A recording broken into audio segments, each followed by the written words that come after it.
Good morning, students. In the last video of class 12 business studies, we discussed the first chapter of part B, that is financial management. In this chapter, we discussed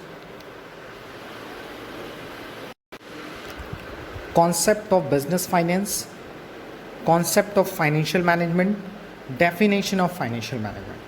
You know what is a business finance? Business finance means money required for carrying out business activity. It is known as business finance. As well as financial management is concerned with optimal procurement as well as uses of finance. The aim of financial management is reducing the cost of fund procured, keeping the risk under control and achieving effective deployment of such fund.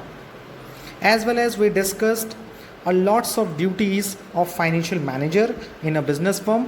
That is one, identifying various sources of finance in terms of risk and their cost, timely procurement of funds of procurement are to be invested in such a way that returns are greater than the cost of procurement. So the third duty of financial manager is return is greater than the cost of procurement. Number 4, sufficient availability of fund and funds are not lying idle.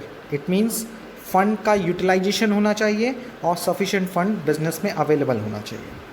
So at the last we can say financial management is an area of financial decision making, harmonising individual motives and enterprises गोल.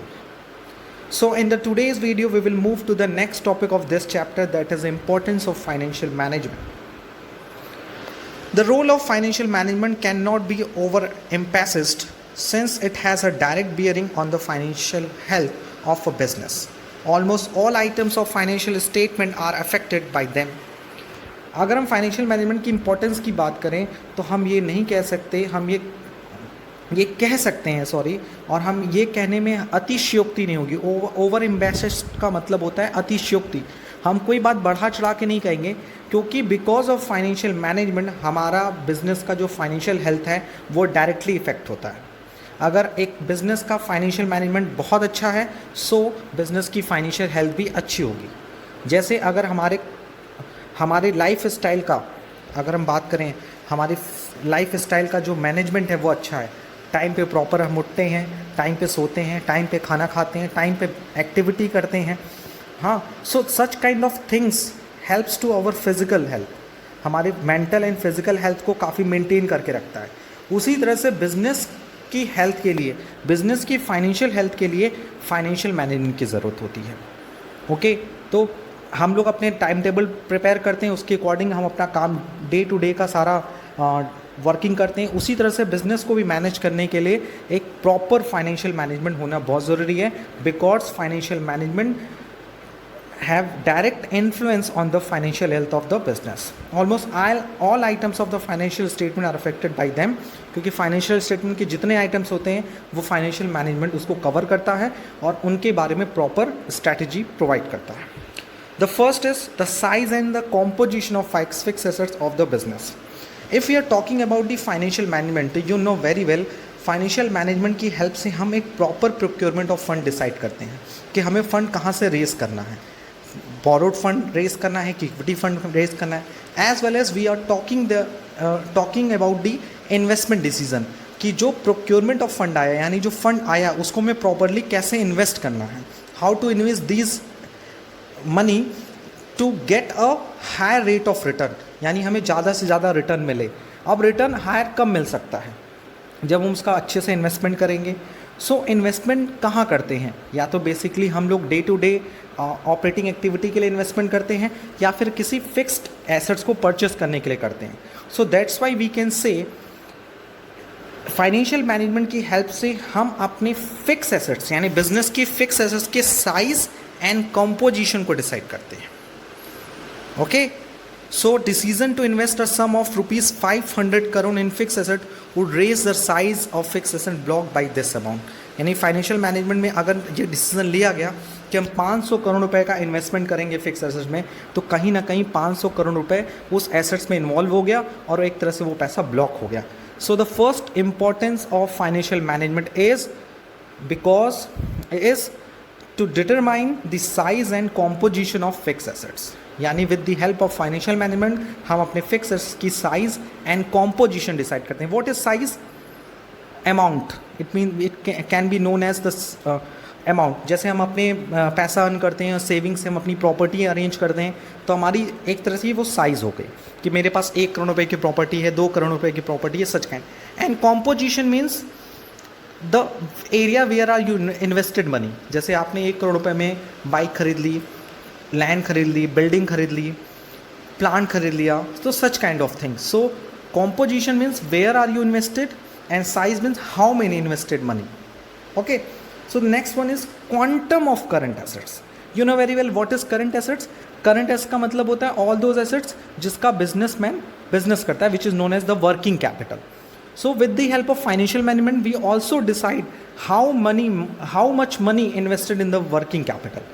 यानी हम अपनी working capital में कितना invest करना चाहते हैं. Working capital का भी वो कौन सा पार्ट? करंट एसेट्स का पार्ट. करंट एसेट मतलब any asset which are converted into cash within 1 year.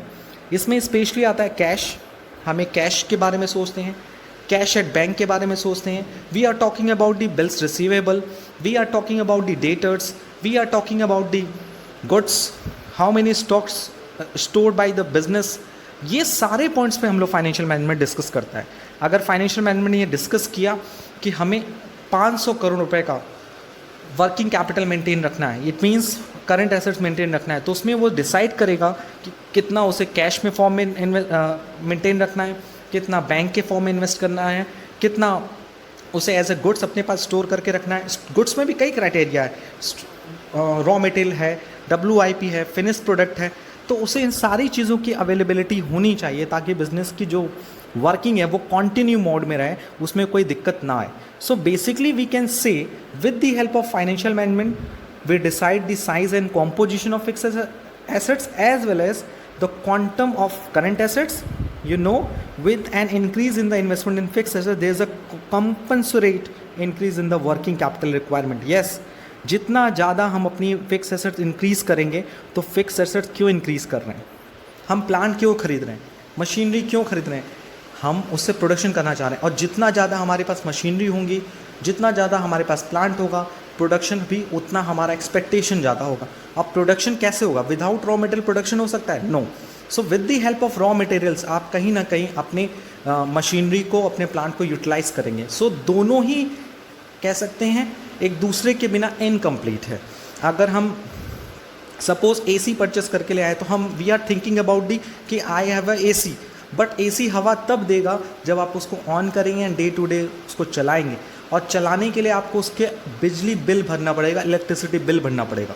So electricity bill भी आपको इन्वेस्ट करना पड़ेगा. This is such kind of input, तभी तो आउटपुट आएगा. यानी आप अपनी मशीनरी को तभी यूज़ कर सकते हैं, प्लांट को तभी यूज़ कर सकते हैं जब उसके ऊपर raw material, labour and other types of bill and depreciation bear करने की कैपेबिलिटी होती है. सो कहीं ना कहीं increase in the fixed assets will increase in the quantum of current assets. The next one is the amount of long term and short term fund to be used. With the help of financial management among others involve decision about the proportion of long term and short term funds. Yes, financial management हमें ये guide करता है कि हम कितना short term fund रखें और कितना लॉन्ग टर्म फंड रखें. यानी इन्वेस्टमेंट की अगर हम बात करें तो कितना पैसा हम शॉर्ट टर्म फंड में इन्वेस्ट करें और कितना लॉन्ग टर्म फंड में इन्वेस्ट करें. क्योंकि यू नो वेरी वेल कि शॉर्ट टर्म फंड वो फंड होंगे जो within a 1 year cash में कन्वर्ट हो जाएंगे, और long term fund are those fund जो कि लॉन्ग टर्म वे में आपके पास रिवर्स आएंगे. सो बेसिकली एक इफ़िशियंट फाइनेंशियल मैनेजर जो होता है वो जनरली इस चीज़ को भी फोकस करता है कि कितना इन्वेस्टमेंट का कितना part with in a year money में कन्वर्ट होना चाहिए और कितना part with in a long time, with in a 3 years, with in a 5 year, with in a 6 year, जो भी वो क्राइटेरिया डिसाइड करता है उस हिसाब से वो रिटर्न की एक्सपेक्टेशन करता है. Okay, next one is breakup of long term financing into डेब्ट and equity. It is a very important decision. It is known as financing decision. Financing decision involves decision regarding procurement of fund from debt as well as equity. Thus, it affects the proportion of equity and debt to make the capital structure. मैंने आपको starting में ही बताया था they are basically 2 sources of funds, borrowed fund and owners fund. So with the help of financial decision, we take a financing decision कि where we procure the funds, debts or equity or the mixture of debt and equity. यानी अगर we want 10 crore rupees for the firm, सो 10 करोड़ का कितना part हमें equity से लेना है, कितना बोरोड से लेना है, it is a big question. क्योंकि यू नो वेरी वेल कि इक्विटी पे भी रिटर्न एक्सपेक्टेशन होती है by the share holders and borrowed पे भी एक फिक्स रेट ऑफ इंटरेस्ट आपको पे करना पड़ता है. So basically such kind of decision is very important for the financial management. तो you know very well balance sheet का चाहे एसेट साइड हो चाहे लाइबिलिटी साइड हो, both side are covered in the financial management. Okay, the next one is all items of profit and loss. So balance sheet के हमने items discuss किए, इसलिए starting में ही लिखा हुआ था एक अच्छी लाइन, वो था almost all items of financial management are affected by them. You know very well they are basically two statement, positional statement and income statement. Positional statement covers the balance sheet, so balance sheet liability side as well as the asset side. Okay, तो asset side में हमने fixed assets देखा, current assets देखा. liability side में हमने देखा long term funds, short term funds as well as capital structure of the company, owners fund से पैसा लें कि borrowed fund से. Now we will move to the income statement. Income statement includes a profit and loss account, basically trading and profit and loss account. So financial management also focus on the all items of profit and loss account. Capital budgeting decision, investment in fixed assets affect the profit and loss statement. That is, more debt requires more interest payment. Thus we can see the impact of financial decision on the various item of financial statements such as interest, profit and tax. Okay, so if we are talking about the financial decision, basically we take a few decision in a financial management. The first decision related to the investment. कहाँ invest करें, fix capital में invest करें कि working capital में invest करें. One part is clear. Second one, इसको थोड़ा सा मैं आपको क्लियर करता हूँ. Basically the 3 decision covered in the financial management. अभी तक जो हमने पढ़ा है, बेसिकली अभी तक हमने क्या पढ़ा है कि with the help of financial management we take a 3 types of decision in financial management. The first decision related to the investment, where we want to invest. Okay, if we are talking about the investment,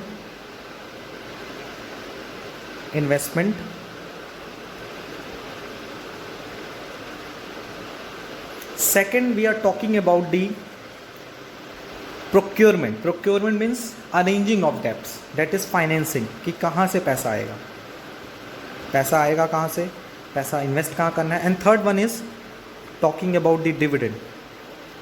ये भी हमारा financial management ही तय करता है. So dividend interest is a part of financing decision. You know very well कि जब हम फाइनेंसिंग लेते हैं तो we are thinking about the dividend and interest. क्योंकि अगर ओनर्स फंड से वो पैसा लेगा तो डिविडेंड देना पड़ेगा, बोरोड से लेगा तो उसे इंटरेस्ट देना पड़ेगा.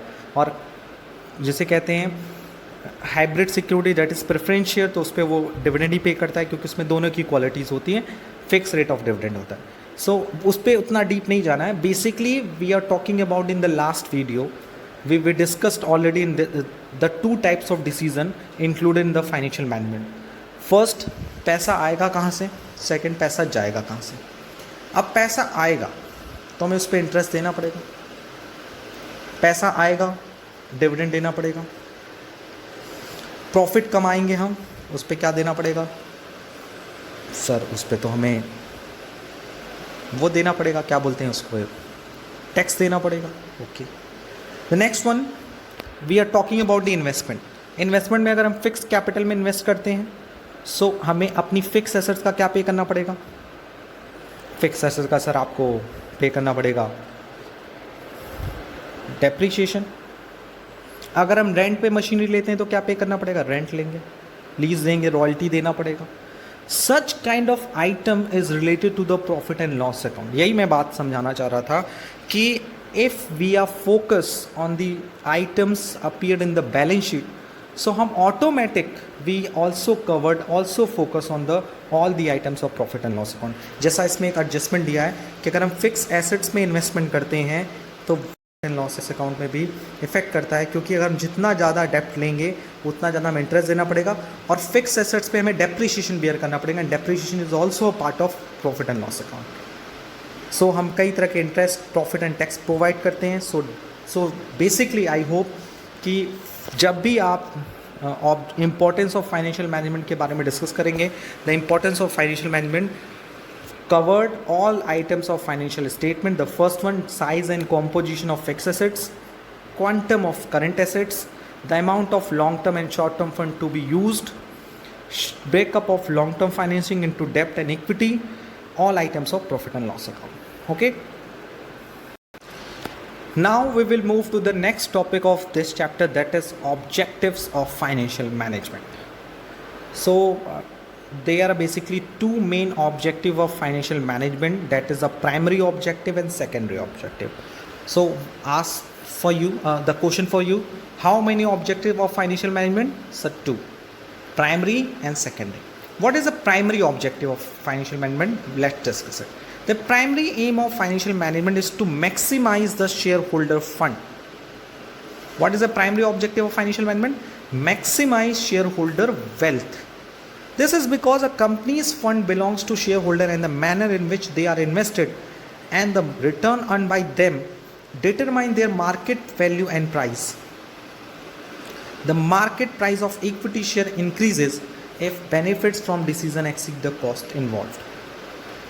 अगर हम बात करें प्राइमरी ऑब्जेक्टिव क्या है, सर प्राइमरी ऑब्जेक्टिव का मतलब है कि हम फाइनेंशियल मैनेजमेंट क्यों करते हैं. तो हमारा जो प्राइमरी ऑब्जेक्टिव होता है फाइनेंशियल मैनेजमेंट करता है वो होता है maximise shareholder wealth.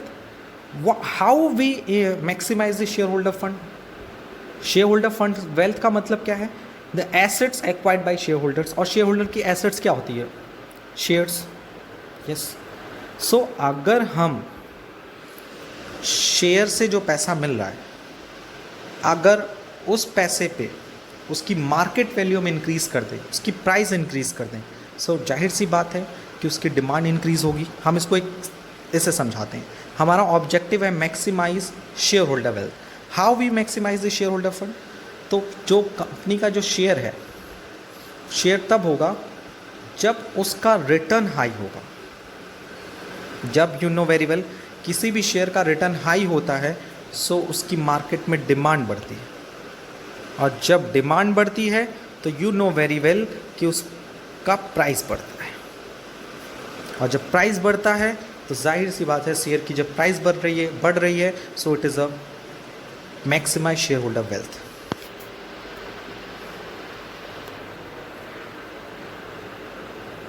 Okay, so is that clear? What is the primary objective of financial management? The primary objective of financial management is to maximize shareholder wealth. How we maximize the shareholder wealth? Return on these share, return on these investment, यानी जो share से पैसे आ रहा है उस पैसे का cost कम हो और रिटर्न ज़्यादा हो, यानी हम उसको ऐसी जगह इन्वेस्ट करें उस पैसे को कि जिससे रिटर्न अच्छा है. रिटर्न अच्छा आएगा तो जाहिर सी बात है कंपनी ज़्यादा से ज़्यादा डिविडेंड प्रोवाइड करेगी अपने शेयर होल्डर्स को. जब डिविडेंड का रेट ज़्यादा देखेगी तो मार्केट में उस शेयर को खरीदने के लिए डिमांड इंक्रीज़ हो जाएगी. जब डिमांड बढ़ेगी तो ऑटोमेटिक उस शेयर का प्राइस इंक्रीज़ करेगा, और शेयर का जब प्राइस इंक्रीज़ करेगा तो शेयर होल्डर का वेल्थ ऑटोमेटिक इंक्रीज़ करेगा. एक बार मैं फिर रिपीट कर दे रहा हूँ. The primary objective of financial management is to maximise shareholder wealth. How we maximise the shareholder wealth? The step number 1, shares के पैसे जो आ रहे हैं कंपनी के पास, शेयर से पैसा आता है ना कंपनी के पास, शेयर इशू करती है मार्केट में और उससे पैसा लेती है. पैसा ले लिया, उस पैसे को ऐसा इन्वेस्ट करे जिस पे रिटर्न अच्छा आएगा.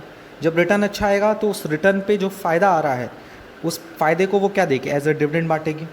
डिविडेंड बांटेगी तो डिविडेंड जब कॉन्टीन्यूसली मिलेगा, प्रॉपर रेट से मिलेगा, हाई रेट से मिलेगा, तो लोगों में एक कहते हैं ना प्रॉफिट कमाने की कंपटीशन हो जाएगी, सो वो कंपनी के शेयर की डिमांड करने लगेंगे। कंपनी के share is also security which are trading in a stock market, जिसे हम स्टॉक मार्केट में खरीद सकते हैं। तो स्टॉक मार्केट में जब आपके पास इंफॉर्मेशन आएगी कि भैया उस शेयर पे प्रॉपर रेट से डिविडेंड मिल रहा है, हाई रेट पे डिविडेंड मिल रहा है, सो लोग ज़्यादा से ज़्यादा शेयर खरीदने के लिए आगे बढ़ेंगे, सो उसकी डिमांड बढ़ेगी। And you know the rule of law of demand, the law of demand is जब किसी चीज़ पर्टिकुलर प्रोडक्ट एंड सर्विस की प्राइस डिमांड बढ़ती है तो उसकी प्राइस बढ़ जाती है, और जब प्राइस बढ़ जाएगी तो ऑटोमेटिक शेयर होल्डर की जो वेल्थ है वो भी तो इंक्रीज़ होगी। Wealth means assets. So the primary objective of shareholder, primary objective of financial management is to maximise shareholder wealth. कैसे बढ़ेगी आपको मैंने क्लियर कर दिया। The second objective, secondary objective of financial management, in order to achieve the primary objective of wealth maximization, financial management should aim at the following objective। यानी पहला objective था wealth maximisation, किसकी वेल्थ की बात हो रही है? शेयर होल्डर्स की।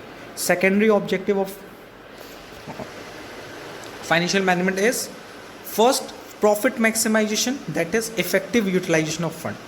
Fund should be deployed in such a way to ensure that benefits of an investment exceed its cost. It means with the help of effective financial management हमें अपने funds को, जो भी हमें अपने फंड्स अरेंज किया उस फंड का प्रॉपरली यूटिलाइज़ करना चाहिए, इफेक्टिव यूटिलाइज़ करना चाहिए, ताकि हम उस पर ज़्यादा से ज़्यादा प्रॉफिट अर्न कर सकें। एंड ये जो रिटर्न है वो उसकी कॉस्ट से ज़्यादा होना चाहिए। सपोज़ हमने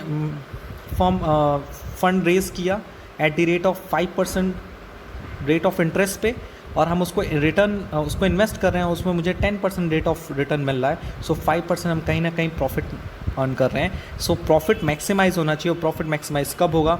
जब when rate of return is excess than higher than the rate of procurement. The next one, availability of fund as reasonable cost. The second objective of financial management is to raise fund at minimum cost and minimum risk and through effective financial decision. Third one is maintaining adequate liquidity, to maintain financial liquidity and profitability through working capital decision. Yes, firm में proper एक educate liquidity उपलब्ध होनी चाहिए। Liquidity means money sufficient होना चाहिए। It is a third and most important part of the financial management. कि financial management का ये भी काम होता है कि बिजनेस में प्रॉपर वर्किंग कैपिटल अवेलेबल रहे। ये ना हो कि हमें काम करने के लिए रिसोर्सेज ही नहीं है, वर्क करने की बात आ रही है तो वर्किंग कैपिटल अवेलेबल नहीं है, रॉ मटेरियल्स के लिए अवेलेबल नहीं है, वर्कर्स को वेजेस देने के लिए अवेलेबल नहीं है। सो कहीं ना कहीं ये लॉस हमारे बिजनेस को अफेक्ट करेगा। Ensure safety of fund, to ensure safety of fund by creating reserve reinvestment of profit. यानी हमें क्या करना चाहिए? रिजर्व्स क्रिएट करते रहना चाहिए, ताकि इन फ्यूचर अगर कोई अनसर्टेनिटी आती है so we will face them. And profits को री इन्वेस्ट करना चाहिए। The profit reinvestment means retain earning, जिसे हमें प्लगिंग ऑफ प्रॉफिट भी कहते हैं। प्लगिंग ऑफ प्रॉफिट मतलब जो प्रॉफिट हम अर्न कर रहे हैं, ऐसा ना कि सारा का सारा प्रॉफिट हमें रिटर्न डिविडेंड के रूप में बांट देना चाहिए। एक adequate amount of dividend provide करना चाहिए to the shareholder, and the remaining part should be reinvested in the firm, जिसे हम लोग बोलते हैं रिटेन अर्निंग। रिटेन अर्निंग मतलब profit after providing dividend, after providing profit to the shareholder. जो पैसा बचता है उस पैसे को हम बिजनेस में क्यों रखते हैं भाई? इसीलिए रखते हैं कि उस पैसे को हम फिर से इन्वेस्ट कर दें, क्योंकि वो पैसा सबसे चीपर सोर्स होता है। ये मैं आपको बता दूं, the cheapest source of finance is retain earning, क्योंकि रिटेन अर्निंग हमें फ्री ऑफ कॉस्ट मिलता है। कंपनी ने एक साल में 10 लाख रुपए कमाया और 10 लाख में 7 लाख रुपीज़ उसने डिविडेंड बांट दिया, 3 लाख रुपए जो उसको एज अ प्रॉफिट मिला है वो फर्म में फिर लग जाएगा, फिर से उसका यूज़ होगा। तो वो 3 लाख रुपए पे हमें कोई कॉस्ट बियर नहीं करना है, बल्कि जो हमने ओनर से पैसा लिया उस पर हमें डिविडेंड देना है, जो हमने बोरोवर से पैसा लिया है उस पर हमें इंटरेस्ट देना है। सो द रिटेन अर्निंग का कोई cost of rate of cost नहीं होता, कॉस्ट ऑफ कैपिटल नहीं होती, जिसे आप जो भी आप कह लीजिए। The next one is avoiding idle finance. Idle finance not only adds to the cost of funds but also encourage wasteful expenditure. Therefore, financial management avoids overcapitalization. Overcapitalization is a situation जहाँ पे हमारी capital actual usages of capitalisation से ज़्यादा होती है। Suppose हमारी firm को 10 लाख रुपए की कैपिटल ज़रूरत है और आपने 12 लाख रुपए कैपिटल रखा हुआ है। ये मानता हूँ कि चलो 1 लाख रुपए आपने इमरजेंसी के लिए रखा है to face uncertainty, but 1 lakh रुपए भी आपने एडिशनल रखा है, तो उस 1 लाख रुपए का आपको यूज़ नहीं करो। 10 लाख रुपए आप यूज़ कर रहे हो, 1 लाख रुपए इमरजेंसी के लिए रखा है, 1 लाख रुपए क्यों एक्स्ट्रा रखा है?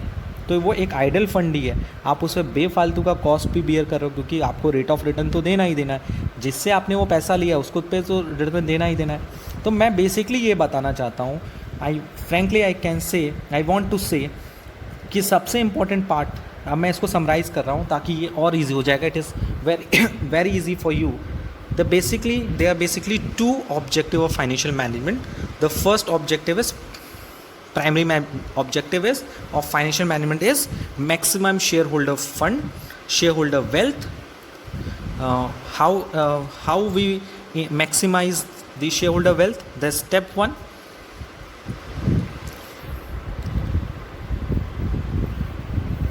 return on such fund must be higher the cost of procurement. Okay, so जो पैसा हमें शेयर होल्डर से मिला है उस पैसे पे हमें ज़्यादा से ज़्यादा रिटर्न लाना है।